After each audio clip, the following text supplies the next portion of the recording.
నిజంగా ఆశ్చర్యం కలిగించే విషయాలు కనిపిస్తాయి. ఎందుకు ఈ విషయాలు చెప్తున్నాను అని అంటే, మనందరికీ కూడా మొన్న ఈ మధ్య కాలంలోనే 2 రోజుల కిందటగా టీవీలలో, పేపర్లలోనూ, సోషల్ మీడియాలోనూ విపరీతంగా వైరల్ అవుతూ ఉన్న వార్తా విషయాలు మనందరికీ కూడా కనిపిస్తూ ఉన్నాయి. ఈ మధ్యకాలంలోనే చూసాం, పుట్టా మహేష్ డ్రగ్స్ సేవిస్తూ, డ్రగ్స్ తీసుకుంటూ పట్టుబడ్డ ఫస్ట్ ఏకైక పార్లమెంటు సభ్యుడు.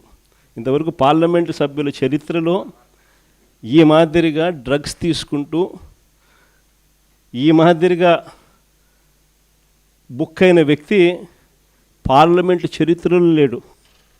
ఫస్ట్ సభ్యుడు. అది ఇక్కడితో మొదలు కాల. ఆశ్చర్యం ఏమిటో తెలుసా? అది చంద్రబాబు నాయుడు గారి ఆయన అనుసరించే వైఖరి నుంచి మొదలవుంది. మహేష్తో మొదలై పుట్టా మహేష్తో ఆగిపోలా. దీనికి ముందు ఎన్నెన్ని జరిగినాయి, ఎలా జరిగినాయి, చంద్రబాబు నాయుడు గారు వ్యవహరించిన తీరు ఎలా ఉంది, యాక్షన్ తీసుకోవాల్సిన సమయంలో ఆయన యాక్షన్ తీసుకుంటున్నాడా, ఒక పాలకుడు, ఒక నాయకుడుకు ఉండాల్సిన గుణాలు చంద్రబాబు నాయుడులో ఉన్నాయా అని ఒక్కసారి వెనక్కి తిరిగి చూస్తే ప్రతి అడుగులోనూ కూడా మనకు కనిపించేది ఏమిటి అని అంటే, చంద్రబాబు నాయుడు గారిలో ఈ గుణాలు ఎక్కడా కూడా కనిపించలేదు. కాబట్టే విచ్చలవిడిగా జరుగుతూ ఉన్నాయి ఇవన్నీ కూడా. మన కళ్ళ ఎదుటనే రైల్వే కోడూరు ఎమ్మెల్యే ఆరవ శ్రీధర్ అత్యాచారం చేశారని, ఆపై మోసం చేశారని బాధితురాలు నేరుగా స్వయంగా చంద్రబాబు నాయుడు గారికి ఫిర్యాదు చేస్తే ఈయన ఏం చేశాడు? కమిటీ అంట. No action. ఆయన పార్టీకి చెందిన మరో ఎమ్మెల్యే, సత్యవీడు ఎమ్మెల్యే కోనేటి ఆదిమూలం ఒక మహిళ మీద దారుణమైన లైంగిక దాడికి పాల్పడితే ఈయనేం చేశాడు? పంచాయతీ చేసినాడు.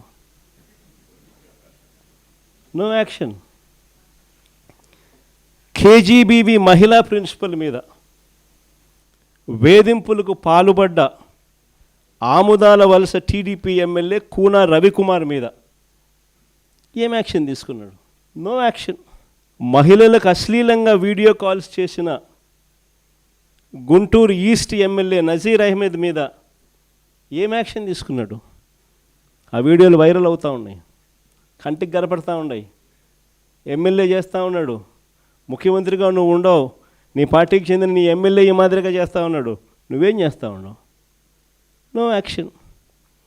మహిళా ఉద్యోగి మీద లైంగిక వేధింపులకు పాల్పడ్డ మంత్రి సంధ్యారాణి పిఏ మీద, ఎమ్మెల్యేల కథ దేవుడు వరకు పిఏల మీద కూడా యాక్షన్ తీసుకోలేకున్నాడు. ఇంకా మీ అందరికీ కూడా తెలిసిందే, ప్రస్తుత టీటీడీ చైర్మన్ గారు